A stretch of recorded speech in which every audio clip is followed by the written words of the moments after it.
Hello everyone, welcome to this video.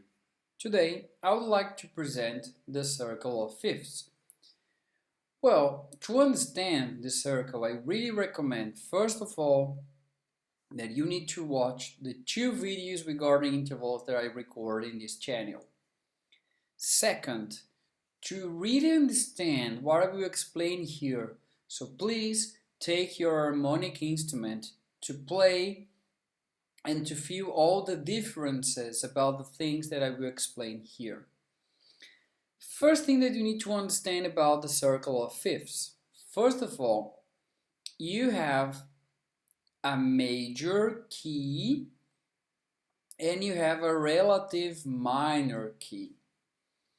Basically, taking in consideration the major key, so in this case we have C major, the relative minor will be a major 6 up, so in this case C, D, E, F, G, A, or a minor third down, so in this case C, B, A. So if you see in all the different keys that you have here, in all the cases, you have exactly this rule. You have the major here in this part and you have the relative minor here. That could be a major 6 up or a minor third down. You have all these different ones. Okay. Second thing that you need to understand. If I go in this direction, I will have sharp notes. And this direction that I'm talking about is exactly a fifth, so going to a perfect fifth up. So if I go to a perfect fifth, I will have exactly these specific keys. So for example, from C major, a fifth up will be G major. From the G, I will have another fifth that will be the D. From the D to A, another fifth. And also from the A to E, I have another fifth up. From the E to B, I have another fifth up. And from the B to F sharp, I have another fifth up. But we have the sharp notes. Okay, so what about the sharp notes? Well, as much as I'm going in this direction to a fifth to fifth up, I will add different sharp notes. So considering the first one, that will be the F sharp, I will have the other sharp notes exactly in a distance of a fifth up, respecting exactly this rule. So it means that, okay, the only exception is the first one, because from the C, if I consider like this, if I take, just to understand specifically this rule, when I take specifically the first sharp note, that will be the F sharp, it's supposing, okay, this is important to consider, that I'm taking here the B, and for sure from the B to F, I will have F sharp, because if I take from the B from the seventh, okay, so if I take from the seventh, and I will have exactly here the first sharp note, that will be F sharp. Yes, so to understand this rule about the circle of fifths, I need to consider from the C major scale, I will consider the seventh, okay, so the B, and from the B, if I just go like this to a perfect fifth up, I will have the F sharp. And okay, having the F sharp, just continue this rule of just going a fifth up. So from the F, I will have the C sharp. From the C sharp, the next one will be the G sharp. From the G sharp, the next fifth up will be the D sharp. From the D sharp, the next one will be the, here we have the A sharp, and from the A sharp we have the last one, that will be the E sharp. So in a way I have all the sharp notes that are possible. Yes? Again, when you take here the first key signature without accidentals, just consider from the B, from the seventh, that you will start doing this specific circle, because for sure the note that will be sharp in the other keys will be exactly the seventh, okay, the seventh note. So for example here, if I have G, the major seventh note or the seventh note will be F sharp. If I have D in this case, so the last sharp note is exactly the C major, that is exactly my major seventh in this key. So this is the way. So everything you need to consider from the seventh to build all the different sharp notes. Yes? Okay. Yeah. If we understand from a different perspective now, when we have the flat notes, we have something different. So yes, we have something different, and it's also important to consider. Yes, if we think about all these different keys, I'm just going a fifth down. So from the C, so C, B, sorry, yes, C, B, A, G, F. I have exactly one fifth down. I have the F, the same from F to B flat. I have another fifth down. From the B flat to the E flat, I have another fifth down. From the A flat to D flat, I have another fifth down. And from the D flat to G flat, I have another fifth down. So this is to understand the different keys that I can have. Okay. Yes, but what about now the different sharp notes that I will have? Yes, this is extremely important to understand, but I will prefer for now, just to facilitate what you need to understand, um, we will apply a little bit, we will apply the rule a little bit different, but you will understand my point. Yes, we have exactly the first flat note when I consider, yes, and this is extremely important to pay attention in this example. So I'm just taking here also my guitar, because normally I use a lot my guitar to have the examples. You need to start when we are understanding from the C.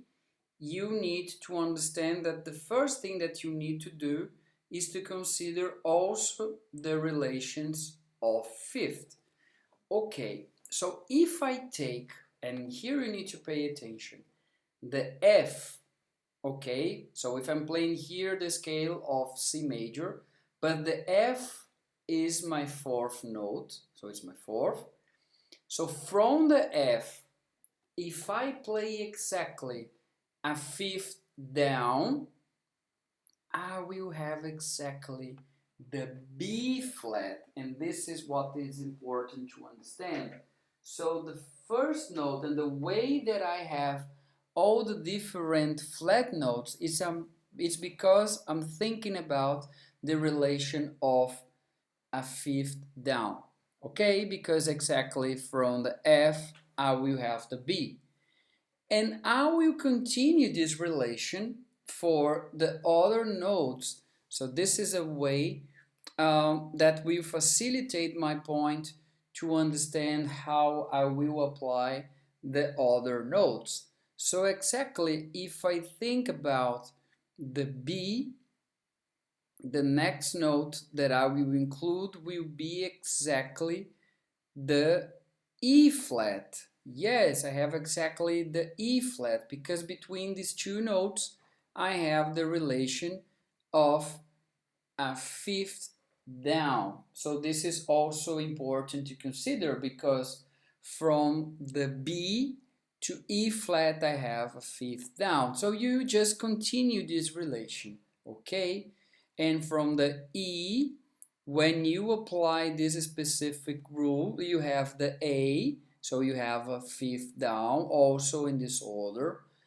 And when I apply to this specific one, I will continue this order because I will have also here from the A flat, I will have a fifth down just to achieve here the D flat. And to the D flat, I also have here the G flat, and the last one that I will apply from the G flat to the specific C flat. So always following this structure of a fifth down. And if you consider the same rule that I applied here in the sharp notes, I can say that the last flat note, yes, and this is important to consider, is exactly a fifth, yes, a fifth down considering my key. Yes, so it means that this note here, the B flat, is exactly, yes, and this is important, um, it's my note that has a relationship of a fifth with the tonic, but considering from the tonic, if I go from the tonic a fifth down, I will have exactly my flat note. Yes, but there is a way, if you just want to do quickly this process and not thinking, oh, okay, a fifth down, if I go from F to the specific B going down, I will have a fifth down. Sometimes to my brain it's easier, and this depends of the way that you want to understand. If I just take the tonic and I just think a fourth up, and this will facilitate my point. Because if I just think about a fourth going up, will be easier. Okay, so going F to B flat, I have a fourth up. Okay, here from the B to the E flat, I have a fourth up. Here from considering the E flat, when I consider the last note, I have exactly here the A flat, a perfect fourth going up. So for me it's easier, even that I know that the original rule I need to think a fifth going down. Sometimes it's too complex to have this if you just want to know, okay, but what is the next note that I need to put as a flat note? Just go a fourth up and this will facilitate the process. Summarizing all these things that I'm presenting here, just to be really, just explaining something really easier for you to understand. So, if you want to apply sharp notes, just go a fifth up and that you have all the sharp notes that you need. Okay? So, if you want to apply all the sharp notes, sorry, the flat notes, you need to consider the fourth. So if you are in C major, just take the fourth, that will be the F. And from the F, just go a perfect fourth up. You have the B flat, the next one E, and you go to A, and you go to D, and you go to G, and you finish in the C. Okay? The secret is to understand that when you have no flat notes, just start considering this interval from the fourth, in this case from the F, and just start putting accidentals in this way, just applying intervals of fourth going up. This is the way to facilitate this understanding. Yes, I know that this is a long video, so please pause many times as you need during this video and try to play all these examples in your instrument. Why do you need to know this? Well, because you will need to transpose the songs or the pieces that you are playing.